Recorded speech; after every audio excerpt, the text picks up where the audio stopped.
Salut YouTube, ici Mia alias Click Argentique. Aujourd'hui on fait une nouvelle expérience qui est en réalité une double expérience. On va réaliser un stand dev en couleur, d'un film couleur, qui a été soupé. Alors c'est justement pour ça que je fais un stand dev, c'est parce que justement il a été soupé et que mes expériences d'avant ont fait que à chaque fois il était sous-développé et c'était assez perturbant donc, et décevant surtout. Heureusement mon scanner a rattrapé tout ça, je vous laisse voir si vous voulez mon live, enfin mes différents lives Twitch où justement je me suis occupée de scanner cette pellicule là, enfin les différentes pellicules. Sachez que cette expérimentation je la fais pour l'homographie, parce que l'homographie m'a contacté pour faire un partenariat avec eux. C'est pas un partenariat rémunéré, c'est simplement ils m'ont envoyé 3 pellicules et j'avais pour objectif de faire des films soupes avec. J'étais plutôt libre sur les recettes, libre totalement sur les sujets, sur la thématique. Et bah, j'ai voulu me lancer et j'ai fait une soupe, un film soupe avec du vin chaud.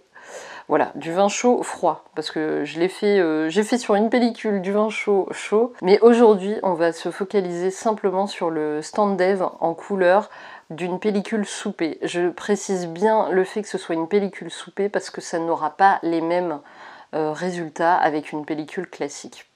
Qui m'a donné cette idée-là? C'est un abonné à moi qui s'appelle Film Photographie by Nico sur Instagram. N'hésitez pas à aller voir son compte, il fait plein d'expérimentations aussi. Il est super sympa. Enfin voilà, on a pas mal échangé et c'est lui qui m'a donné sa recette entre guillemets de stand dev en couleur. L'idée est assez simple, hein, on développe à température... Pardon. L'idée est assez simple, on développe à... Oui, c'est ça. Je vais y arriver. L'idée est assez simple, on développe à température ambiante. Donc voilà, tout simplement. C'est aussi simple que ça. Les temps de développement sont assez longs.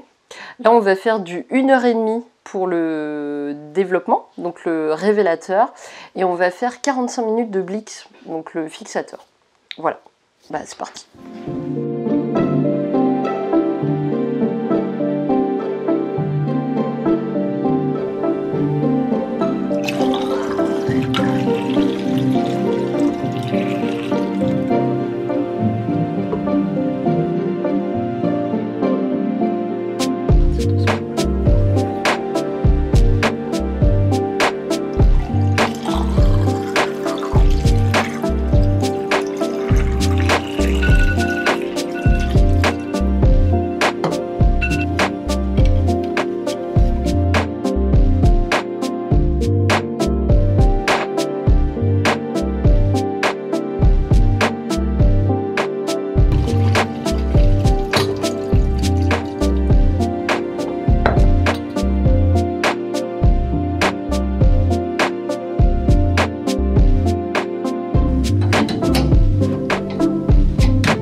Là c'est normal, je l'ai cramé.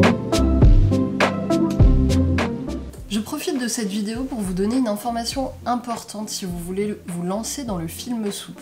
Il y a une chose qui est très importante à prendre en compte, c'est qu'il faut toujours souper votre film avant exposition et non pas après. J'ai profité justement de ce test-là pour souper mes pellicules avant et après, pour faire un test justement.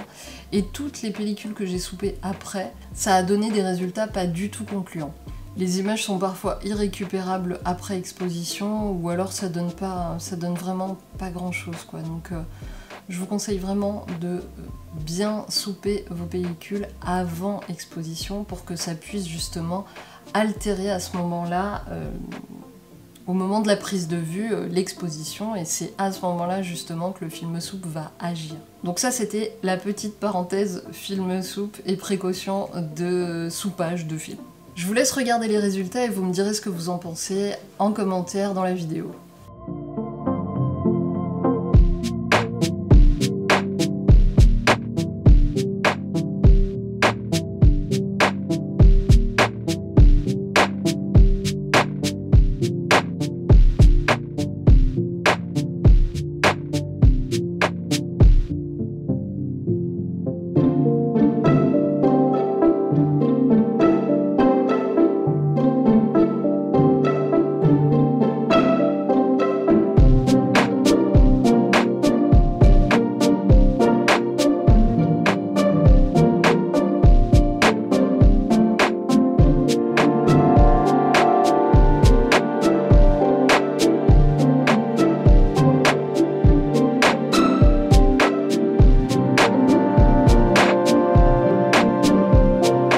Voilà, c'est la fin de cette vidéo. Si ce contenu vous a plu, cliquez sur j'aime, abonnez-vous, et si les finances vous le permettent, n'hésitez pas à passer sur mon Tipeee. On se retrouve la semaine prochaine pour de nouvelles aventures, et en attendant, faites de belles photos et prenez soin de vous.